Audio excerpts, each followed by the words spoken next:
Good morning, dear students of class 12 science. We are dealing with the chapter strategies for enhancement in food production, so we'll continue with that. So in the last class, we were discussing about the main steps in breeding.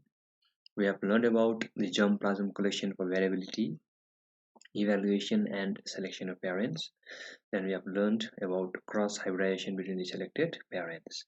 And in cross hybridizations, we have also learned about the types of hybridizations. And the most important thing, we have learned about the procedure of hybridizations. And in the procedure sections, you have to mainly remember the term emasculation and bagging.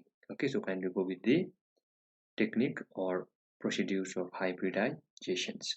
So we'll continue with the steps of breeding only. So today we are going to learn about the selection and testing of superior recombinant, followed by testing, release and commercialization of new cultivars, and lastly we have got the multiplication of improved seeds. Okay, so these are the main steps of plant breeding.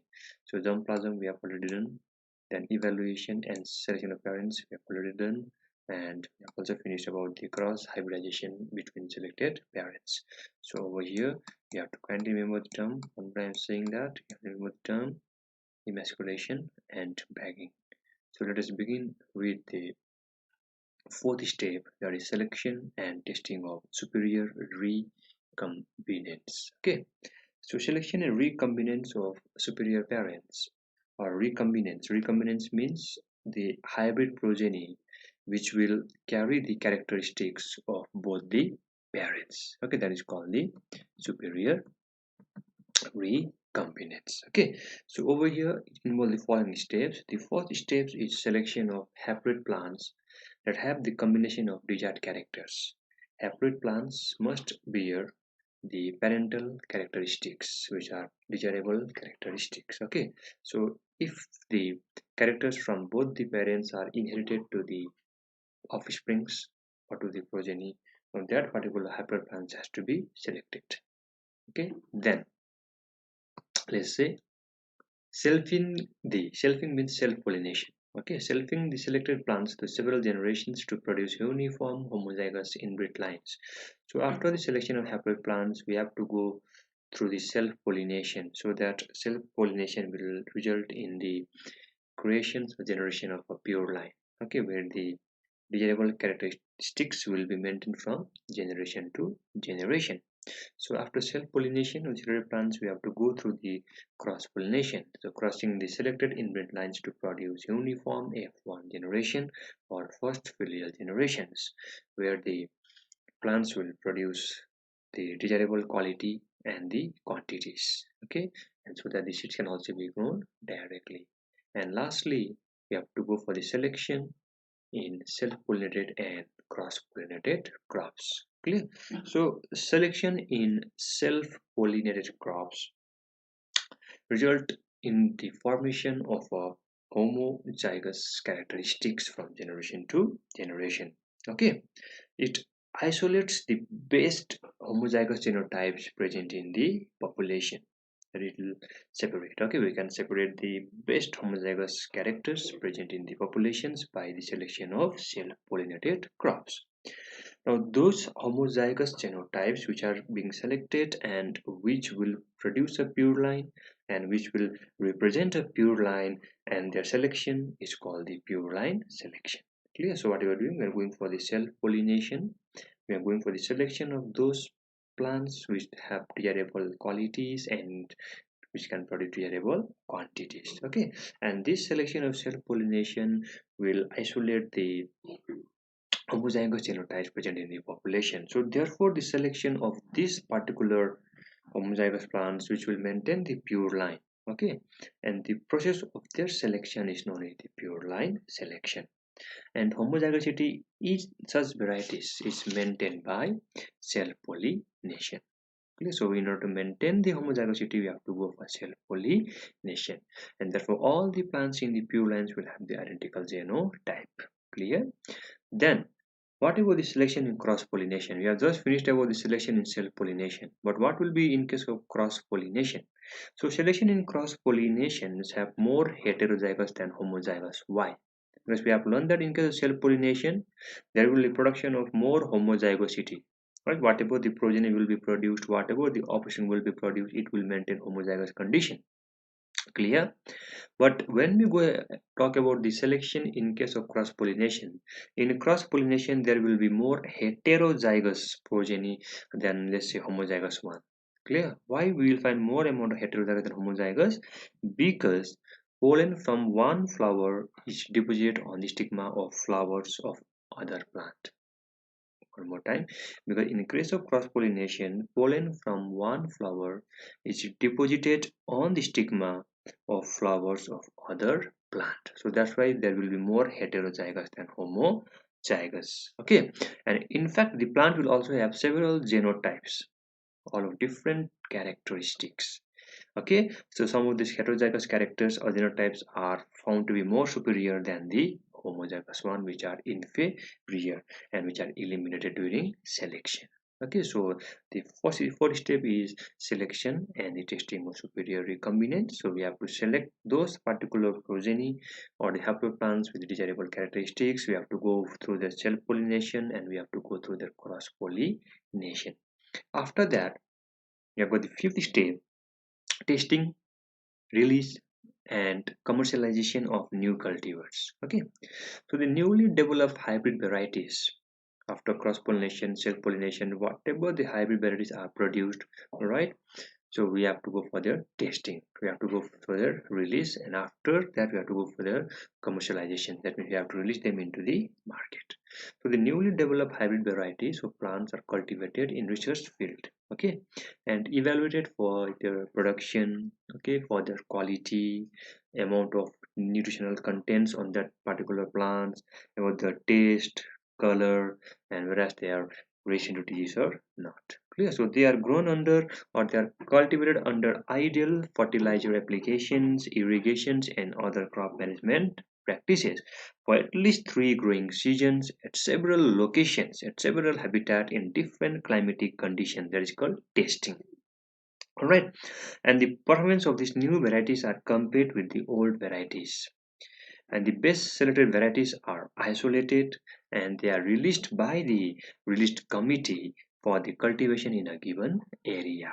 Okay, and finally after that what we do, we'll go through their multiplication. But over here kindly remember the term ICAR. Go through the page number 512 and remember the word ICAR, Indian Council of Agricultural Research. Okay, ICAR. Go through the abbreviation of ICAR. So after testing, release, and commercialization of new cultivars, we'll go to the next step, which is called multiplication of improved seeds. So in plant breeding, the term seed refer to any part of the plant which is used for the growing of the crop. One more time. In plant breeding, the term seed is used to represent any part of the plant that is used for the growing of the crop. For example, like in case of sugarcane, stems, okay, in case of potato, the tuber, in case of grain, for wheat, okay. So these are the different parts of the plant which are being used for the growing of the crop. So these are known as the seeds. Clear? Now, mainly NSC, National Seed Corporation, remember this word, okay? NSC, National Seed Corporation, they will streamlines raising the seeds of the improved varieties. Clear?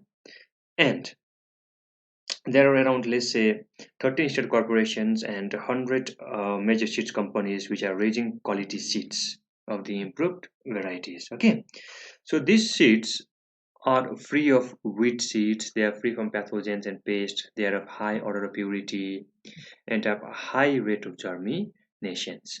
Now such seeds are certified and packed in a sealed package as certified seeds. Now each sealed packet carries information, a state of taste, it contains purity of seeds, absence of weeds, and presence of inert matter, special features if any, and validity of certificates. So all these things are mentioned in the packet where the seeds are being sealed. Clear? So here we have finished the steps in plant breeding. So kindly go through it one by one. Okay, now we'll see the some important high yield crop varieties.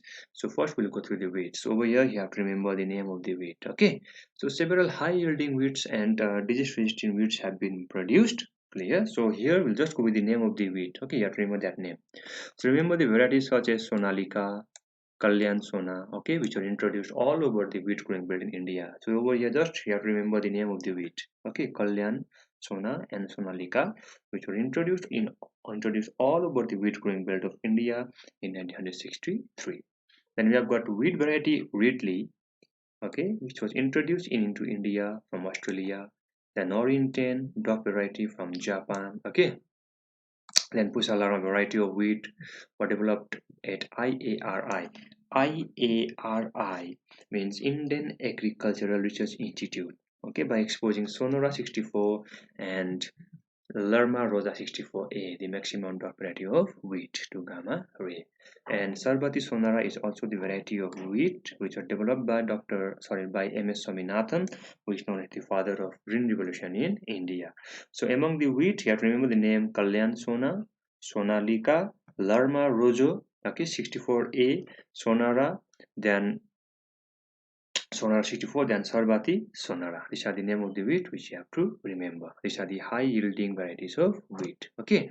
Then number two, we have got the rice. So here also you have to remember the name of the rice. Okay. So rice production in India went up from 35 million tons to 89.5 million tons. So let's see the few varieties. Okay. So semi-dog varieties was developed from IR8. Remember carefully, were developed from IR8, developed at International Research Institute IRBI Philippines and Taisung Native 1 TN1 from Taiwan. So what are the varieties of rice that have been developed? Remember the name Jaya and Ratna, which were developed in India. So these are the semi-dwarf varieties of rice, okay, developed in India, Jaya and Ratna. And the new varieties of rice are Jaya and Ratna, Remy, Atomita 2, Chingua 1 and Guan 18. So these are the different varieties of rice. So kindly go through the name of the rice. Then sugarcane. Over this very important, okay. Sacharam barberry is originally grown in India, but it has poor sugar content and poor production. Listen very carefully. The Sacharam barberry, which is originally grown in India, has poor sugar content and sugar productions. Then tropical cane sugar growth in South India. The name Sacharum officinarum. Okay, this has thick stems. It has high sugar yield, but it was not able to grow in North India. Okay, so this sugar cane, Sacharum officinarum, which has grown in South India, it has thick stems, high sugar yield, but was not able to grow in North India. So what we can do, by the help of the plant breeding technique, we can combine the genes of these two particular sugarcane varieties. Okay, so these two species were successfully crossbreed. So they went for cross pollination. So therefore, the varieties which was produced, all right, the progeny which was produced contains the desirable characteristics. And what are the characteristics? High sugar yield, okay, high sugar, high production, they got thick stems, and the ability to grow in North India. So the characteristics of both the parents were present in the progeny. And what are those characteristics? High productions, high qualities, okay, thick stems, and the most important thing, it was able to grow in North India. So by this way, we are able to grow such a sugarcane progeny which has the characteristics of both the parent, Sacharum barberry and Sacharum officinarum. Clear? Next one, millets. Remember the name? Hybrid Basra, PHB, BJ, BK, and Jowar CSH series, which has been successfully developed in India, and these varieties were resistant to water stress. Okay, the next one is maize. So protein-rich varieties of maize has been developed. Name is Proteina and Ratan. So this has got high protein content. Okay, these were developed by breeding methods, and high yielding varieties of maize such as Ganga and Deccan was also being produced in India. So kindly remember the name of the crop which has got high yielding. Okay, so remember the name of wheat. Okay, we have done wheat, we have done that rice. Okay, then sugarcane, millets, and maize. Clear? And kindly go through the page number 514. In the page number 514, you'll find the list of important research centers. So kindly go through. You'll find the CFTRI, Central Food Technology Research Institute, located in Mysore. Then CPRI, Central Potato Research Institute. Okay. Then Rice Research Institute in Cuttack. Then IRRI, International Rice Research Institute, Philippines. Then IARI, Indian Agricultural Research Institutes, located in Delhi. So kindly go through the list of these important research centers. Clear? So this much for today. In the next class, we'll learn about the plant breeding for disease resistance. We will talk about mutational breedings also. Clear? So till then, stay safe, keep on studying. See you in next class. Thank you.